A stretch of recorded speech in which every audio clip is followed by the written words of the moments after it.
Hello students, doctor Indu Goswami के साथ एक बार फिर आप सभी का हिंदी कक्षा में स्वागत है। बच्चों, आपको पता है कि हम लोग आपकी पाठ्य पुस्तक स्पर्श का पाठ 3 एवरेस्ट मेरी शिखर यात्रा पढ़ रहे थे, जिसे हमने 4 समान भागों में विभाजित किया था और जिसके 3 भाग हम पढ़ चुके हैं। और आज हम इसका भाग 4 अंतिम भाग पढ़ेंगे।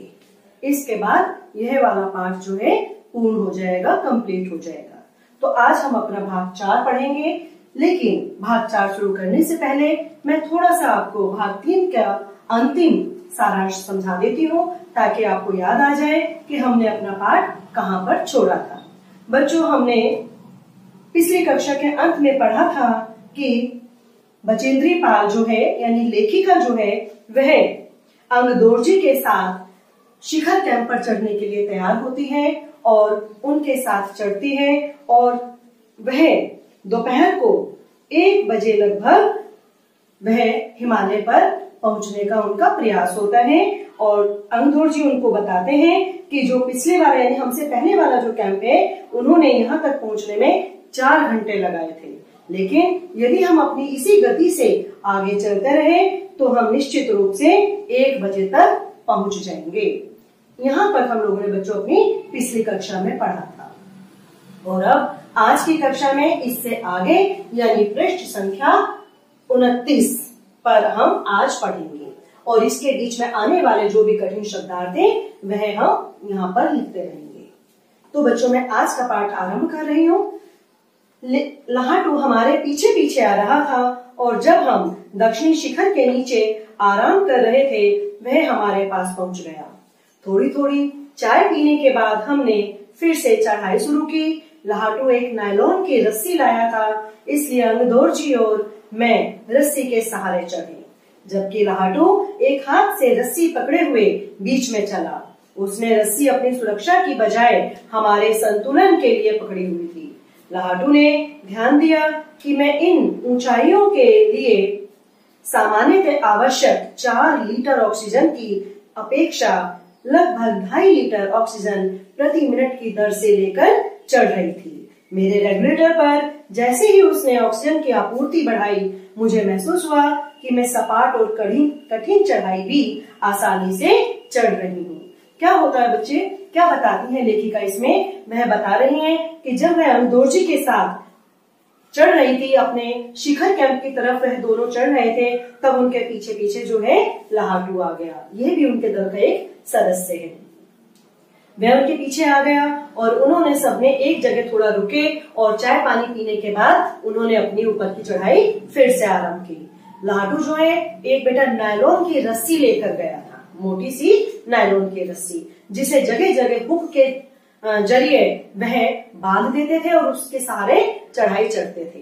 कह रहे उस रस्सी के सहारे मैंने और अंगदोर्जी ने ऊपर की चढ़ाई चढ़ी और बीच में से लहाटू ने भी वह रस्सी पकड़ रखी थी। लेकिन लेखिका कहती है कि लगता है कि उसने अपने लिए नहीं बल्कि हमारे संतुलन बनाए रखने के लिए वह रस्सी पकड़ रखी थी, यानी कि उसे रस्सी की आवश्यकता नहीं थी, केवल हमारा संतुलन ना बिगड़े इस वजह से उसने रस्सी को जो है कस के पकड़ रखा था ताकि रस्सी हिले ना। और इस तरह से वह धीरे धीरे ऊपर चढ़ रहे थे। लेखिका जो है 2.5 लीटर ऑक्सीजन सिलेंडर लेकर ऊपर चढ़ रही थी, लेकिन उन्हें कुछ ऑक्सीजन की कमी महसूस होने लगी। और जैसे ही लहाटू ने ये देखा कि लेखिका को सांस लेने में थोड़ी दिक्कत हो रही है, तो उन्होंने क्या किया कि अपने सिलेंडर से उनके रेगुलेटर पे जैसे ही ऑक्सीजन की मात्रा बढ़ाई, उसकी आपूर्ति बढ़ाई कि लेखिका को जो है सामान्य प्रतीत होने लगा। और वह कहती हैं कि मुझे वह कठिन चढ़ाई भी बिल्कुल ऐसे लगने लगी कि जैसे बिल्कुल सिंपल है, सामान्य है, बिल्कुल आराम से जो है मैं चल पा रही हूँ। आगे देखते हैं बच्चों, इसमें जो एक शब्द आया है बच्चों, जैसे विख्यात,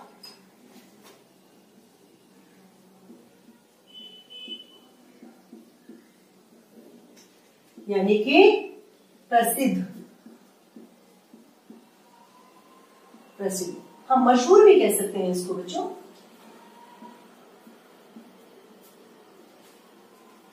आगे देखते हैं। दक्षिणी छोर के ऊपर हवा की गति बढ़ गई थी। इस ऊंचाई पर तेज हवा के झोंके भूरे बर्फ के कणों को चारों तरफ से उड़ा रहे थे, जिससे दृश्यता शून्य तक आ गई थी। अनेक बार देखा कि केवल थोड़ी दूर के बाद कोई ऊंची चढ़ाई नहीं है, ढलान एकदम सीधा दिखाई देने लगा है। लेकिन वो कहती है कि जैसे दक्षिणी छोर के ऊपर हम पहुंचे कि हवा की गति बढ़ गई, यानी कि हवा तेज चलने लगी, तेज हो गई थी हवा, और उस हवा की तेजी के कारण जितना वो ऊपर चढ़ रहे थे, यानी कि शिखर की तरफ बढ़ते जा रहे थे, हवा के झोंके जो है वो तेज होने लगे थे। और क्योंकि बर्फ पड़ रही थी, ताजी बर्फ पड़ रही थी, तो वह भुरभुरी थी, यानी कि थोड़ी सूखी सूखी पाउडर जैसे फॉर्म में जो है वह बर्फ गिर रही थी। और उस तेज हवा के झोंके से जो है वो जो भुरभुरी सी बर्फ है वह चारों तरफ उड़ती जा रही थी, वातावरण में फैल रही थी। और जब वो वातावरण में फैल रही थी तो सारा वातावरण जो है बच्चों वह धूमिल सा हो गया था, और दृश्यता जो है वह कम हो गई थी। दृश्यता में जो देखने की शक्ति है, यानी विजिबिलिटी जिसे हम कहते हैं, कि वह कम हो गई थी, यानी कि आसपास की जो चीजें हैं हमें वह सामान्य रूप से दिखाई नहीं दे रही थी।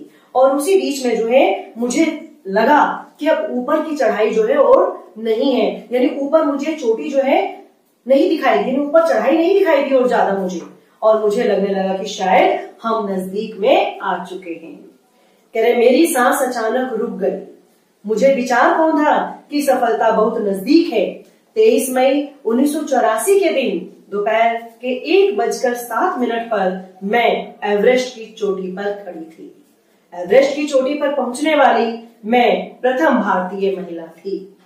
बच्चों, लेखिका का अनुमान बिल्कुल ठीक था। उन्हें लग रहा था कि हम अब चोटी के नजदीक आ चुके हैं। क्यों? क्योंकि चोटी पर ऊपर और चढ़ाई नहीं दिखाई दे रही थी उनको। और कह रहे कि जब मुझे ये विचार आया कि शायद हम लोग चोटी के नजदीक आ चुके हैं। और बच्चों 23 मई 1984 का दिन था। 23 मई 1984 के दिन दोपहर 1:07 पर लेखिका कहती है कि मैं एवरेस्ट की चोटी पर थी। और वहां पहुंचकर कह रहे मुझे इतना सुकून मिला कि मुझे महसूस हुआ कि मैं पर्वत की चोटी पर पहुंचने वाली पहली भारतीय महिला थी। मैं आपको पहले ही बता चुकी हूँ बच्चों कि लेखिका बचेंद्री पाल पहली भारतीय महिला थी जिन्होंने एवरेस्ट की चोटी पर पहुंची थी, जो यानी एवरेस्ट मिशन को पूर्ण किया था। ऐसी भारतीय मूल की पहली महिला बचेंद्री पाल थी। तो कह रहे उन्हें महसूस हुआ कि मैं चोटी पर पहुंच चुकी हूँ और मैं पहली भारतीय महिला हूँ जिन्होंने एवरेस्ट मिशन पूर्ण किया है। एवरेस्ट शंकु की चोटी पर इतनी जगह नहीं थी कि दो व्यक्ति साथ साथ खड़े हो सके। हजारों मीटर लंबी ढलान चारों तरफ फैली हुई थी। और अब हमारे सामने प्रश्न जो था वह सुरक्षा का था। हमने पहले बर्फ के फावड़े से बर्फ की खुदाई कर अपने आप को सुरक्षित किया। इसके बाद मैं अपने घुटनों के बल पर बैठी। बर्फ पर अपने माथे को लगाकर मैंने सागर माथे के ताज का चुंबन लिया। बिना उठे ही मैंने अपने थैले से दुर्गा माँ का चित्र और हनुमान चालीसा निकाला। मैंने इनको अपने साथ लाए लाल कपड़े में लपेटा, छोटी सी पूजा अर्चना की और इनको बर्फ में दबा दिया। आनंद के इस क्षण में मुझे अपने माता पिता का ध्यान आया।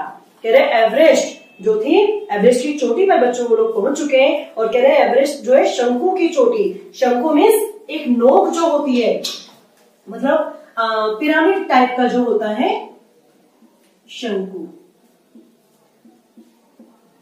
शंकु होता है बेटा बिल्कुल एक इस टाइप का, जैसे हम कह सकते हैं बिल्कुल इस टाइप का जो होता है पिरामिड टाइप में नोक सी जो होती है, इस तरह की बनावट थी हिमालय की। तो कह रहे हैं कि हम लोग जो है इस समय एवरेस्ट शंकु की चोटी जैसा लग रहा था ऊपर से, और हम लोग वहां पर थे। और वहां इतनी जगह नहीं थी कि वहां पर दो व्यक्ति एक साथ खड़े हो सके। दो कौन बच्चों? एक खुद बचेंद्री पाल और एक अंगदोर जी। तो कह रहे हैं कि इतनी जगह वहां नहीं थी कि दो व्यक्ति एक साथ वहां खड़े हो सके। चारों तरफ हजारों मीटर लंबी खाई थी। तो उन्होंने क्या किया कि जो अपने साथ वो बर्फ को काटने वाला फावड़ा लेकर गए थे, उससे उन्होंने दोनों तरफ से बर्फ को काटा और उसे थोड़ा समतल बनाया ताकि वहां पर वह बैठ सके। और उस पर जब उन्होंने काट कर उसे बैठने लायक वहां पर जगह बना ली, तब लेखिका कह रही है कि मैं वहां घुटनों के बल बैठ गई। और क्या किया उन्होंने बैठ के बच्चों? सबसे पहले तो सागर माथा के ताज का चुम्बन लिया। सागर माथा क्या मतलब? बच्चों मैंने आपको बताया था कि सागर माथा जो है, सागर माथा जो है हिमालय के लिए प्रयुक्त एक शब्द, यानी लेखिका ने जो हिमालय के लिए प्रयुक्त शब्द सागर माथा, यानी वहां उनको सागर माथा कहा उन्होंने, क्योंकि वहां के जो नेपाली लोग थे वह एवरेस्ट को सागर माथा कहते थे, तो लेखिका ने भी उसको सागर माथा के नाम से ही पुकारा। तो सागर माथा हिमालय के लिए प्रयुक्त एक शब्द कह सकते हैं हम लोग। तो कह रहे हैं कि मैंने वहां पर घुटनों के बल बैठी और वहां पर बैठकर मैंने उस सागर माथे यानी उस हिमालय की जो शिखर था उसका चुम्बन लिया, उसका आलिंगन किया मैंने उसको, और मैंने उसका आलिंगन किया। यहाँ पर के लिए कह सकते हैं बच्चों, ये छूट गया था एक वर्ड, हिमालय के लिए प्रयुक्त एक शब्द। तो लेखिका वहां घुटनों के बल बैठ गई और उन्होंने सागर माथे को चुम्बन किया और बिना ही उठे कह रहे हैं कि मैंने जो अपना थैला लेके गई थी उसमें से उन्होंने एक दुर्गा माँ का चित्र निकाला और एक हनुमान चालीसा निकाली और उन्होंने वहां पर बैठकर कुछ देर पूजा अर्चना की और उसके बाद उन दोनों चीजों को उन्होंने अपने साथ, एक लाल कपड़ा लेकर गई थी वो, और उन दोनों चीजें क्या बेटा? एक माँ दुर्गा का चित्र और एक हनुमान चालीसा, उन दोनों को उन्होंने लाल कपड़े में बांधकर शिखर पर दबाया, बर्फ में उन्होंने दबा दिया। और इस समय कह रहे जिस समय में ये कार्य कर रही थी मुझे अपने माता पिता की बहुत याद आई, मुझे अपने माता पिता की बहुत याद आई। देखिए बच्चों, उस उपलब्धि में उन्होंने सबसे पहले किससे याद किया था? अपने माता पिता को। ये यहाँ पे एक प्रश्न भी आएगा आपके कि उन्होंने उस उपलब्धि के सबसे प्रथम चरण में, प्रथम क्षण में किसको याद किया था? तो उन्होंने अपने माता पिता को याद किया। जैसे ही मैं उठी, लेखिका बताती हैं कि जैसे ही वह उठी मैंने अपने दोनों हाथ जोड़े और अपने नेता अंगदोरजी के प्रति आदर भाव से झुकी, क्योंकि अंगदोरजी ही उन्हें अपने साथ लेकर आए थे। तो कह रहे मैं उनके प्रति जो है आदर भाव से झुकी, मैंने उन्हें नमस्कार किया। अंगदोरजी जिन्होंने मुझे प्रोत्साहित किया और मुझे अपने लक्ष्य तक पहुंचाया। मैंने बिना ऑक्सीजन के एवरेस्ट की दूसरी चढ़ाई चढ़ने पर उन्हें भी बधाई दी। अंगदोरजी बेटा दूसरी बार चढ़ाई चढ़ रहे थे और वो भी बिना ऑक्सीजन के। तो कह रहे कि मैंने उनको बधाई दी अपनी दूसरी चढ़ाई बिना ऑक्सीजन के पूरा करने पर, और उन्होंने मुझे बधाई दी अपना एवरेस्ट मिशन पूरा करने पर।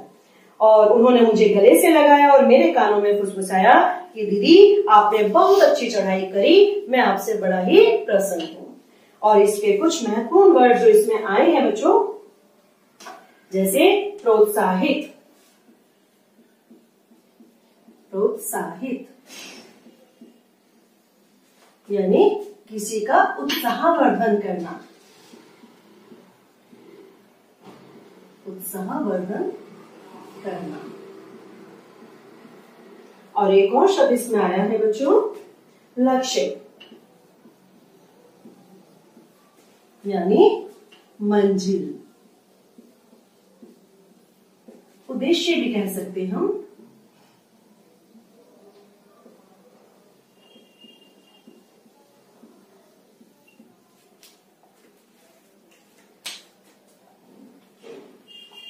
तो कह रहे हैं कि उन्होंने भी मेरे कान में फुसफुसाया कि दीदी आपने बड़ी अच्छी चढ़ाई चढ़ी है और मैं भी आपसे बड़ा प्रसन्न हूँ।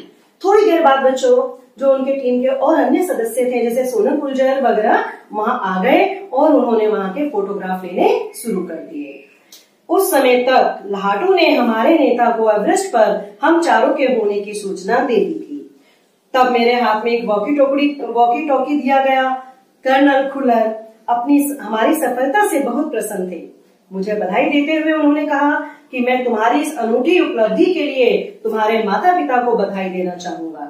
वे बोले कि देश को तुम पर गर्व है और अब तुम यहाँ से वापस एक ऐसे संसार में जाओगी जो तुम्हारे अपने पीछे छोड़े हुए संसार से एकदम भिन्न होगा। अब तुम पहले वाली बचेंद्री नहीं बल्कि विश्व विख्यात बचेंद्री बन जाओगी। क्या होता है बेटा कि जैसे ही ऊपर पहुंचे तो लाहटू ने अपने नेता जो है उनको, कर्नल फुलर जो इनके दल के नेता थे, तो उनको बधाई देने के लिए बोल दिया। यानी उनको बता दिया गया कि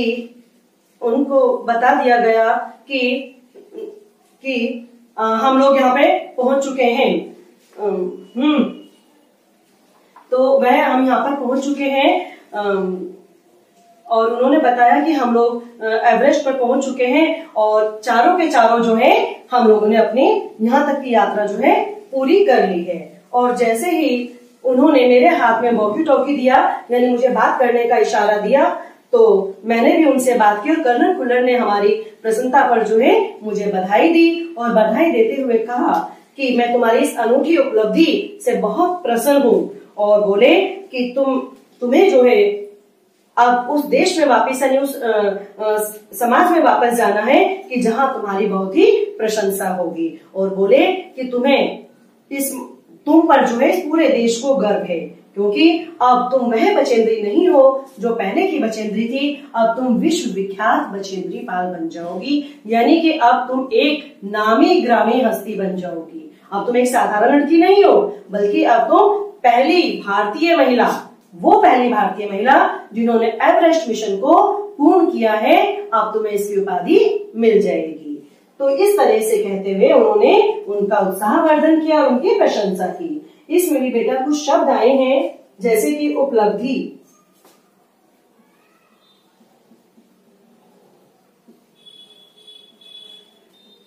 प्राप्ति,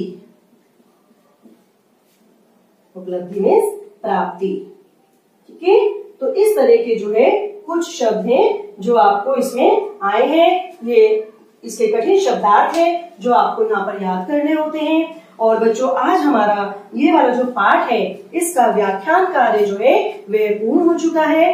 पाठ लंबा था, इसलिए 4 भागों में, मैंने आपको बताया था 4 भागों में इसे डिवाइड किया गया है और चारों भाग जो है आज इसके पूर्ण हो चुके हैं। यानी कि पाठ हमारा पूरा हो गया है, इसका व्याख्यान कार्य जो है वो कंप्लीट हो गया है। और हम अपनी अगली कक्षा में इसके जो प्रश्नोत्तर हैं वह कार्य करेंगे। और तब तक के लिए बच्चों आपका धन्यवाद। घर पर रहें, सुरक्षित रहें और अगली कक्षा में हम फिर से मिलते हैं।